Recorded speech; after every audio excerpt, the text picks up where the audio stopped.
Hello and namaste. I am Asmita and I am back again with yet another video. र आज चाहिँ हामीसँग दुईटा फोनहरु बीच comparison video रहेको छ. And we have one of the best or say leading premium flagship phone with us, and that's Samsung Galaxy S22 Ultra and iPhone 13 Pro Max. यो दुईटा फोनहरु चाहिँ नेपालमा लन्च भएको धेरै टाइम भइसक्यो, तर अझसम्म पनि यो फोनहरुको हाइप चाहिँ बरकरार छ भन्दा फरक नपर्ला. So today we keep both of this phone head to head and compare features like camera, performance and many more. So नेपालमा भएको सबैभन्दा महँगो फोनहरु बीच के कति सिमिलरिटी र डिफरेन्सेस छ? Let's find out. धेरै टाइम देखि यो फोनको वर्ल्डमा चाहिँ Samsung versus Apple, iPhone versus Galaxy चाहिँ चलि नै रहेको छ. र यो दुईटा ब्रान्डको फोनको नामहरु बीच पनि कम्पिटिसन छ. पहिला चाहिँ यो दुईटै ब्रान्डले regular मोडलहरु निकाल्थ्यो. And then they went for plus models. त्यसपछि Apple switched to Pro and then Samsung had to switch to Ultra. यो सबै चाहिँ एउटा ऑडियन्सलाई लियर गर्ने स्ट्र्याटेजी हो, सेइङ अर्को ब्रान्डको प्रोडक्ट भन्दा हाम्रो प्रोडक्ट चाहिँ के कम, और यो सबै चाहिँ एउटा कम्पिटिसनको फन्डा हो. अब लागौं कम्प्यारिजन तर्फ. डिजाइनबाट सुरु गर्नु पर्दा चाहिँ S22 Ultra and iPhone 13 Pro Max मा चाहिँ काफी फरक देख्न सकिन्छ. S22 चाहिँ सिलिन्ड्रिकल शेपमा छ, U-shaped कर्भ छ एन्ड होल्ड गर्दा कम्फर्टेबल फिल हुन्छ. एप्पलले चाहिँ iPhone 13 Pro Max को डिजाइन अलि बक्सी दिएको छ with shiny side design and matte back. अनि यो एप्पलको लोगोको त चर्चा गर्नै पर्दैन. यो एप्पलको लोगो कति हाइपमा छ भन्ने हामी सबैलाई थाहा छँदैछ. फ्रन्टको डिजाइन चाहिँ स्यामसङको राम्रो छ as it has tiny negligible punch hole, whereas आइफोनमा चाहिँ नोटिसेबल नच छ which is quite big. Android and iOS को कुनै एस्पेक्टमा चाहिँ ड्रास्टिक डिफरेन्स हुन्छ. जस्तो कि एन्ड्रोइडमा हुने टाइप सी पोर्ट, त्यो टाइप सी पोर्टमा चाहिँ हामीले चाहिएको बेलामा पेन ड्राइभ और एसएसडी पनि हालेर फाइलहरु ट्रान्सफर गर्न सक्छौं. तर त्यो कन्भिनियन्स चाहिँ एप्पलको थिन पोर्टले प्रोवाइड गर्दैन. बट रुमर्स आर देयर कि अब आउने आइफोनको मोडलमा चाहिँ टाइप सी पोर्ट पनि राखिएको हुन्छ. And we hope so कि राखिएको होस्, किनभने it gets really easy to transfer files and charging as well. डिस्प्लेको बारेमा भन्दा S22 Ultra को कर्भड स्क्रिनको कारणले गर्दाखेरि चाहिँ यो डिस्प्ले एकदमै आई प्लिजिङ देखिन्छ.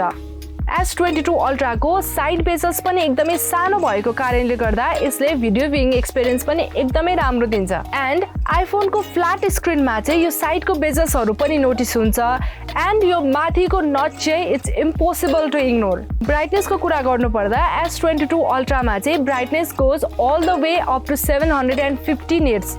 That is world's one of the brightest screen. And iPhone has peak brightness up to 1200 nits. So it is obvious for Samsung to provide better visibility, especially in outdoors. 120 Hz को refresh rate is smooth in both the devices. अरु feature जे जस्तो भए पनि यता उता compromise गर्न सकिन्छ. बट फोन किन्दा सबैभन्दा बढी म्याटर गर्ने फिचर चाहिँ परफर्मेन्स नै हो. लाखौं तिरेर किनेको फोनमा परफर्मेन्स त मोर देन स्याटिस्फ्याक्टरी नै हुनु पर्यो. परफर्मेन्सको कुरा गर्नु पर्दा S22 Ultra मा चाहिँ Snapdragon 8 Gen 1 प्रोसेसर दिएको छ, which is a upgrade, so it works quite well. And Apple ले चाहिँ आइफोनमा A15 Bionic chipset दिएको छ. S22 मा चाहिँ 4 years software upgrade and 5 years security update दिने भनेर प्लेस गरेको छ स्यामसङले. सो आइफोन पछिकै सबैभन्दा धेरै अपग्रेड दिएको फोन हो यो. कुरा गरौँ ब्याट्रीको. ब्याट्री लाइफको कुरा गर्नु पर्दा चाहिँ यो दुईटा फोनहरु बीच भास्ट डिफरेन्स छ. लाइट युसेजमा Samsung Galaxy S22 Ultra चाहिँ लगभग 1 दिन चल्छ भने iPhone 13 Pro Max ले चाहिँ 2 दिनसम्मको ब्याट्री ब्याकअप दिन्छ in light usage. iPhone 13 Pro Max मा 4300 mAh को ब्याट्री दिएको छ एन्ड S22 Ultra मा चाहिँ 5000 mAh को ब्याट्री दिएको छ. Still, iPhone provides more battery backup, so it's little confusing. Apple ले चाहिँ त्यही पुरानो 20 वाट को चार्जिङ दिएको छ and it takes longer to charge the phone, जबकि Samsung ले चाहिँ 45 वाट को चार्जिङ दिएको छ along with reverse wireless charging. Camera specs को बारेमा कुरा गर्नु पर्दा S22 Ultra मा चाहिँ 108 megapixel primary lens, 10 megapixel 3 times telephoto zoom lens, 12 megapixel ultra wide angle lens, 10 megapixel 10 times telephoto zoom lens र सेल्फिजको लागि चाहिँ 40 मेगापिक्सल फ्रन्ट क्यामेरा दिएको छ.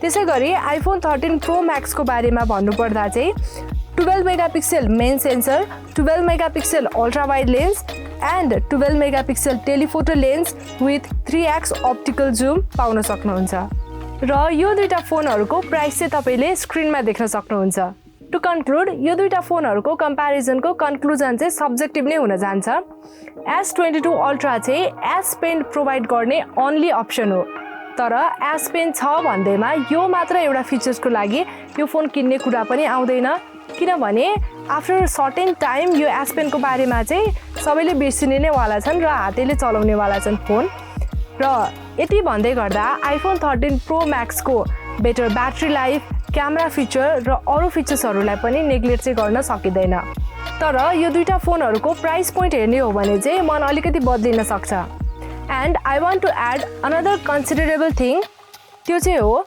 डलरको भाव बढे सँगसँगै iPhone 13 Pro Max को र आइफोनहरुको चाहिँ प्राइस बढेर आएको छ भने स्यामसङले चाहिँ आफ्नो फोनहरुको प्राइस बढाएको छैन So, choice is all yours. I hope you like this video. If you like this video, hit the like button, share and subscribe to our channel. If you have any feedback, feel free to write it down in the comment box down below. Until next time, I am Asmita signing off. Bye-bye.